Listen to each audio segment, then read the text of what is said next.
Good evening, my friends.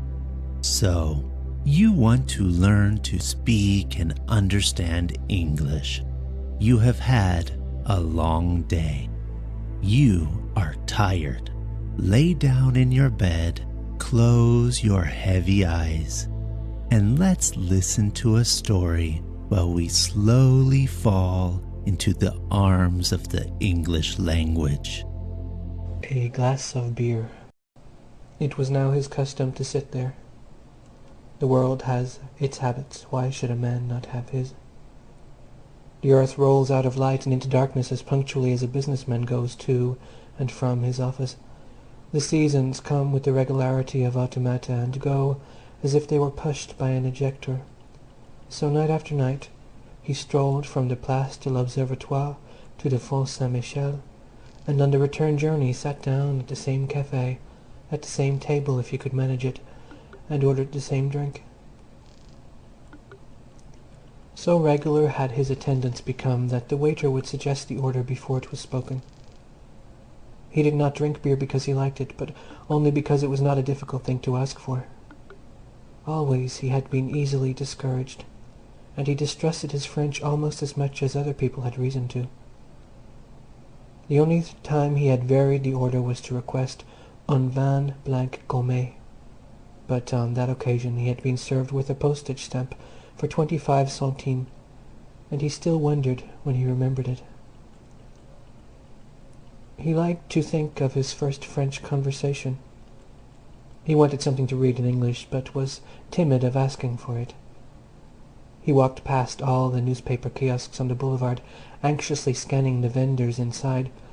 They were usually very stalwart, very competent females, who looked as though they had outgrown their sins, but remembered them with pleasure. They had the dully polished, slightly battered look of a modern antique. The words of Monsieur, Madame rang from them as from bells.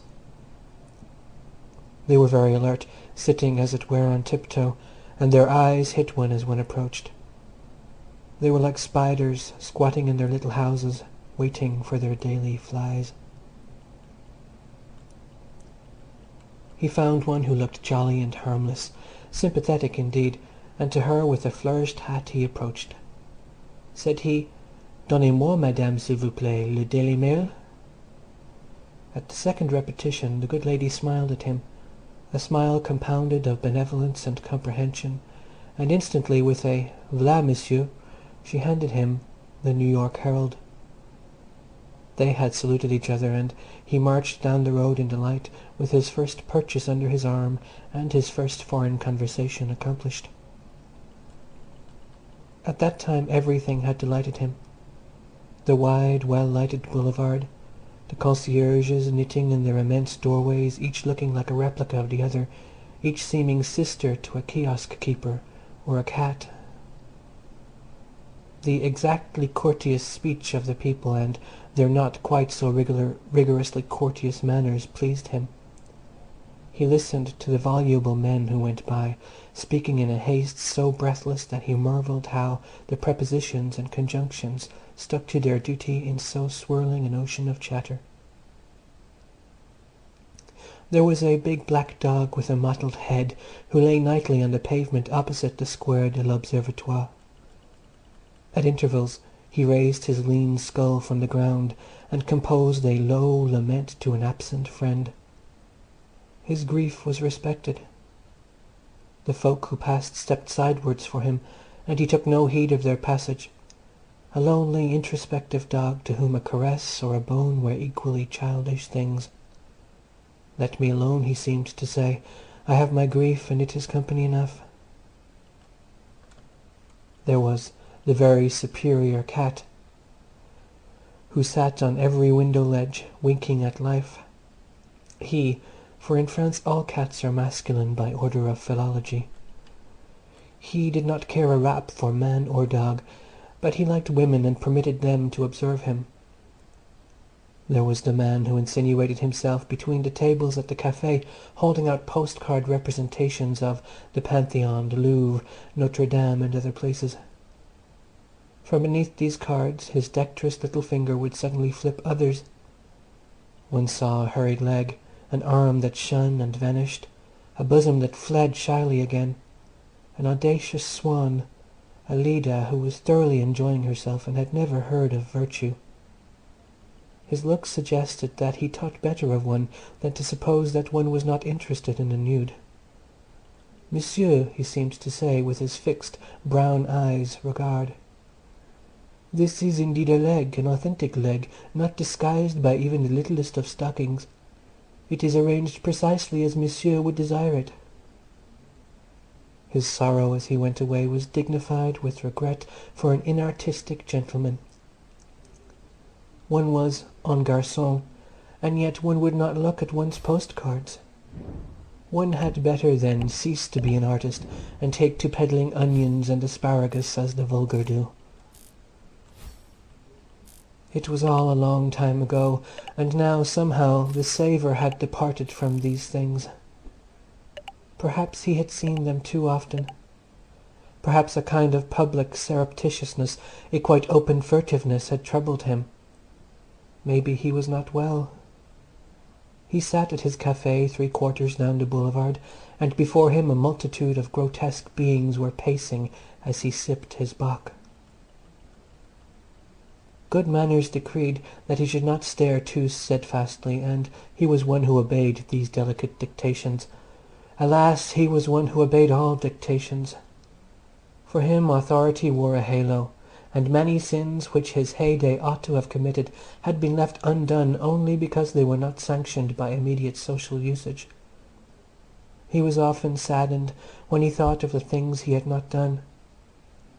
It was the only sadness to which he had access, because the evil things which he had committed were of so tepid and hygienic a character that they could not be mourned for without hypocrisy, and now that he was released from all privileged restraints and overlookings and could do whatever he wished, he had no wish to do anything. His wife had been dead for over a year. He had hungered, he had prayed for her death. He had hated that woman, and for how many years, with a kind of masked ferocity. How often he had been tempted to kill her or to kill himself. How often he had dreamed that she had run away from him, or that he had run away from her. He had invented Russian princes and music-hall stars and American billionaires with whom she could adequately elope, and he had both loved and loathed the prospect.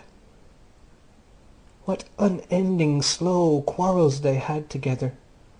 How her voice had droned pitilessly on his ears! She in one room, he in another, and through the open door there rolled that unending recitation of woes and reproaches, an interminable catalogue of nothings, while he sat dumb as a fish, with a mind that smouldered or blazed. He had stood unseen with a hammer, a poker, a razor in his hand, on tiptoe to do it. A movement, a rush, one silent rush, and it was done. He had revelled in her murder. He had caressed it, rehearsed it, relished it, had jerked her head back and hacked and listened to her entreaties bubbling through blood. And then she died. When he stood by her bed he had wished to taunt her, but he could not do it. He read in her eyes, "I am dying, and in a little time I shall have vanished like dust in the wind, and you will still be here, and you will never see me again."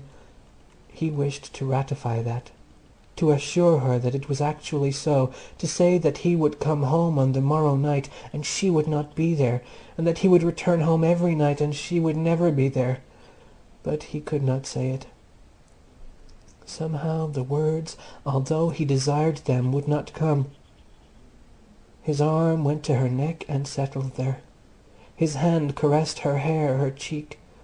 He kissed her eyes, her lips, her languid hands, and the words that came were only an infantile babble of regrets and apologies, assurances that he did love her, that he had never loved anyone before and never would love anyone again.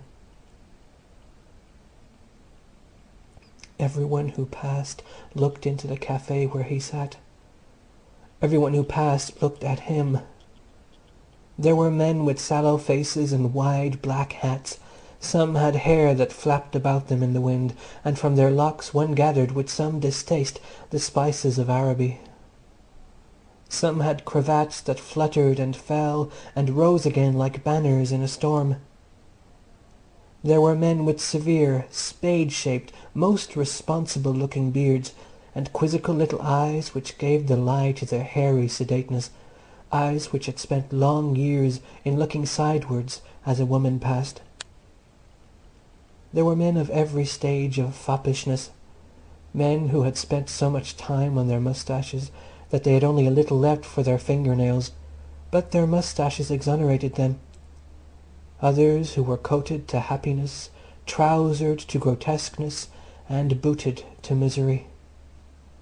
He thought, in this city the men wear their own coats, but they all wear someone else's trousers, and their boots are syndicated. He saw no person who was half intent. They were all deeply conscious, not of themselves, but of each other. They were all looking at each other. They were all looking at him, and he returned the severe or humorous or appraising gaze of each with a look nicely proportioned to the passer, giving back exactly what was given to him and no more. He did not stare, for nobody stared. He just looked and looked away, and was as mannerly as was required.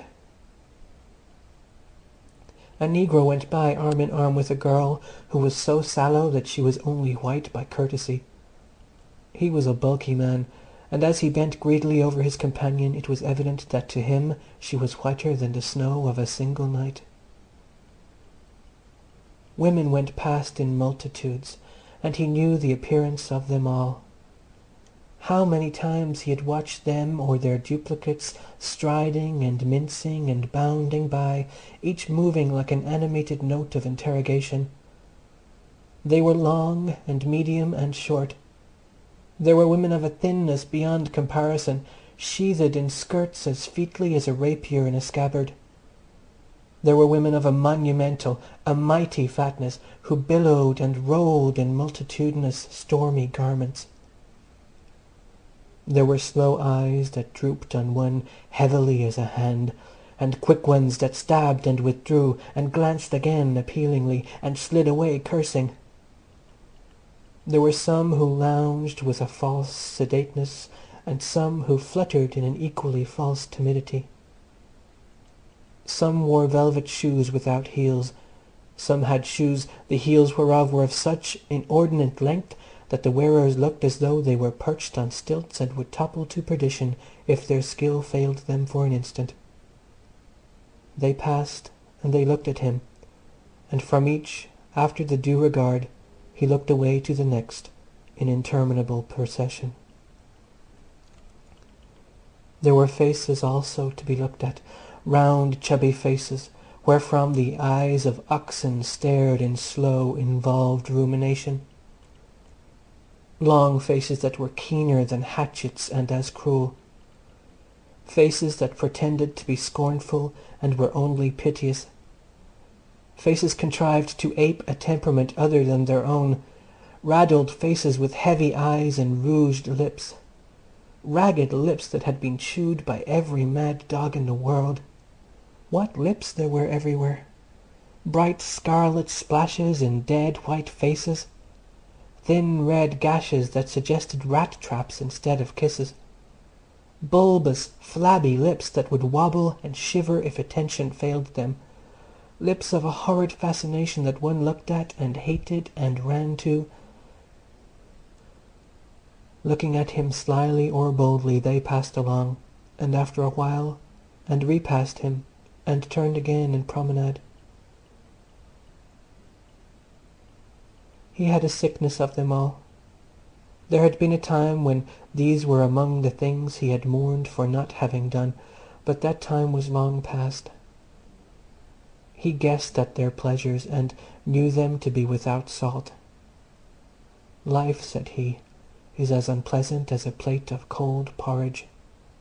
Somehow the world was growing empty for him. He wondered, was he outgrowing his illusions or his appetites or both? The things in which other men took such interest were drifting beyond him, and, for it seemed that the law of compensation can fail, nothing was drifting towards him in recompense. He foresaw himself as a box with nothing beside it, and he thought, it is not through love or fear or distress that men commit suicide. It is because they have become empty. Both the gods and the devils have deserted them, and they can no longer support that solemn stagnation.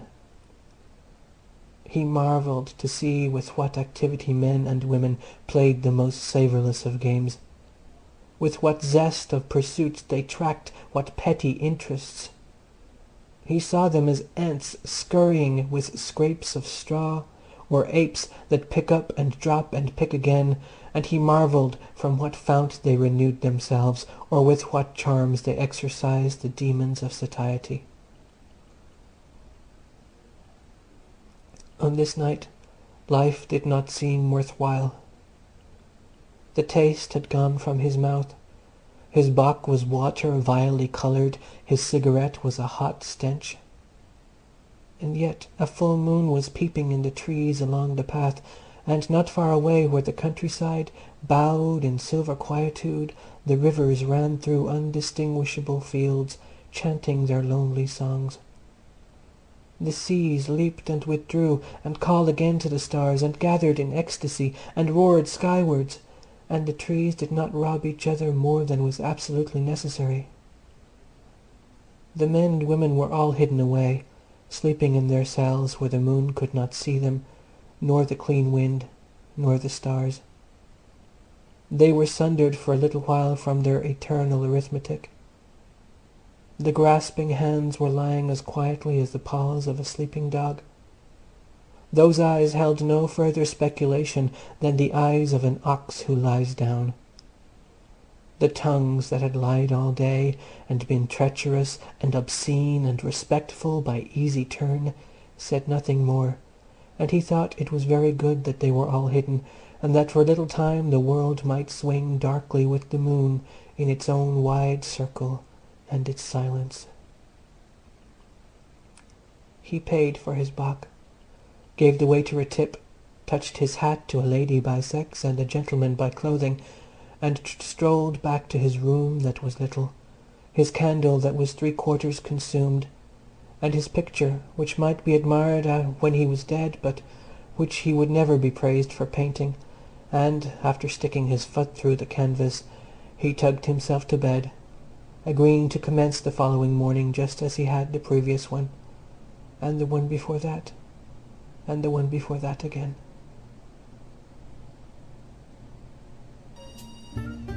End of A Glass of Beer by James Stephens.